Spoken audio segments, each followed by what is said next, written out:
জয় গুরু বন্দে পুরুষোত্তমম পরম দয়ালের শ্রীচরণে আমার শতকোটি প্রণাম। প্রণাম জানাই জগৎজননী শ্রী শ্রী বড়মার শ্রীচরণে, প্রণাম জানাই পরম পূজ্য পাদ্য শ্রী শ্রী বরদা শ্রীচরণে, প্রণাম জানাই পরম পূজ্য পাদ্য শ্রী শ্রী আচার্য দেবের শ্রীচরণে।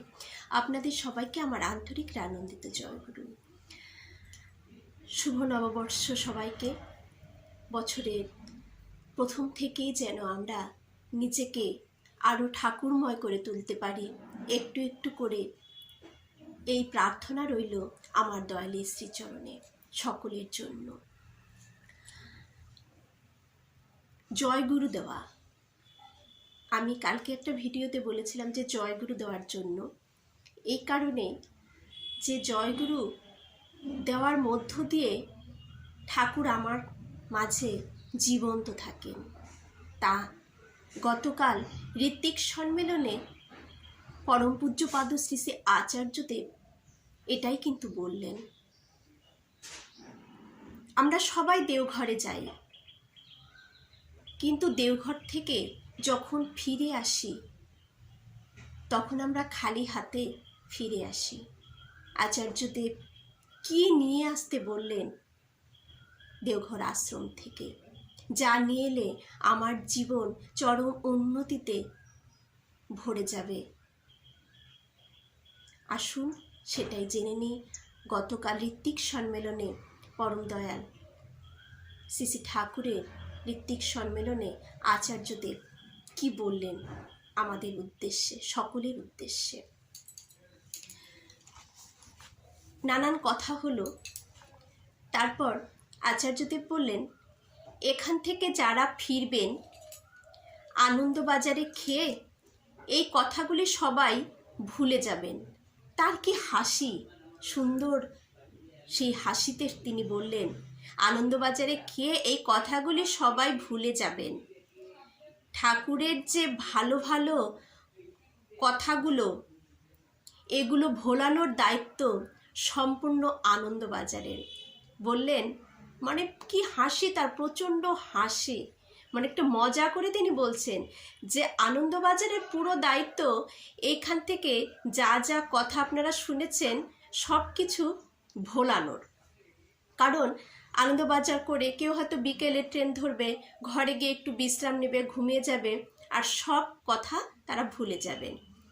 তাই আচার্যদেব বললেন যারা এখন বাড়ি যাবেন কি কি নিয়ে যেতে হবে এখান থেকে এটা ভাবেন, যে এখান থেকে কি কি নিয়ে যেতে হবে। খালি হাতে বাড়ি ফিরবেন, আনন্দ ঠাকুরের আশ্রমে এসেছেন, কি কি নিয়ে যেতে হবে সেটা আগে ভাবেন। রাস্তায় যেতে যেতে সব ভুলে যান, আর নচেত এখান থেকে দু একটা বিন্দু নিয়ে যান বাড়িতে, যেটা দিয়ে জীবনে আনন্দ উপভোগ করতে পারবেন। তাহলে কি বললেন যে ওখান থেকে হয় সব ভুলে যান, নইলে দু একটি বিন্দু এখান থেকে নিয়ে যান বাড়িতে, যা দিয়ে আপনার জীবন আনন্দময় হয়ে উঠবে, আনন্দ উপভোগ করতে পারবেন, জীবনে উন্নত হতে পারবেন। এই দু একটা বিন্দু কি? আচার্যদেব যা যা বলেন, ঠাকুর বাড়িতে গেলে আমরা অনেক পজিটিভ কথা শুনি, সেই কথাগুলো নানান গুরু ভাইদের কাছ থেকেও শুনে থাকি। সেই কথাগুলো আচার্যদেবের সান্নিধ্যে যখন বসি সেখান থেকে নানান কথা, নানান আমরা মানে পজিটিভ কথা বলুন, বিভিন্ন সলিউশন আমরা পেয়ে থাকি। সেই কথাগুলো জীবন চলনায় কিভাবে চলতে হবে সেই কথাগুলো আমাদের নিয়ে আসতে বললেন। কালকে ঋত্বিক সম্মেলনে আচার্যদেব বললেন যে কিভাবে ঠাকুরের কাজ করতে হয়, কিভাবে প্রথমে একটা পরিবারকে সুন্দর করে তোলার দায়িত্ব আমাদের, কিভাবে নাম ধ্যান করতে হয়, কিভাবে ঠাকুরের কাজ করতে হয়, কিভাবে সংসারকে সুন্দর করতে হয়, কিভাবে সন্তান পরিবার স্ত্রী পুত্র কন্যা সবাইকে নিয়ে চলতে হয়, সব কিছুই কিন্তু তিনি কালকে ঋত্বিক সম্মেলনে খুব সুন্দরভাবে বুঝিয়ে দিলেন, সহজ সরলভাবে। কিভাবে আমাদের এই পোশাকে নয়, কিভাবে ঠাকুরময় করে নিজেকে রাখা যায়, কিভাবে লোককে ঠাকুরের লোকের মধ্যে ঠাকুরকে ছড়িয়ে দেব, সব বিধান সব কিছুই তিনি কিন্তু বলে দিলেন। সেই কথাগুলোই আমাদের ঠাকুর বাড়ি থেকে বাড়িতে নিয়ে এসে সেইভাবে নিজের জীবনে সেইভাবে কাজে লাগানো বা সেইভাবে নিজের জীবনে ফুটিয়ে তোলাই হচ্ছে কিন্তু দেওঘর আশ্রমে যাওয়ার সার্থকতা। আমরা যে ঠাকুর বাড়িতে যাই শুধু কি গিয়ে ঘুরতে যাওয়া না, সেখান থেকে কিছু নিয়ে এসে সেইগুলোকে জীবনে পালন করার মধ্য দিয়েই কিন্তু আমার তীর্থর করার সার্থকতা, নইলে কিন্তু কিছুই নয়। আচার্যদেব বললেন,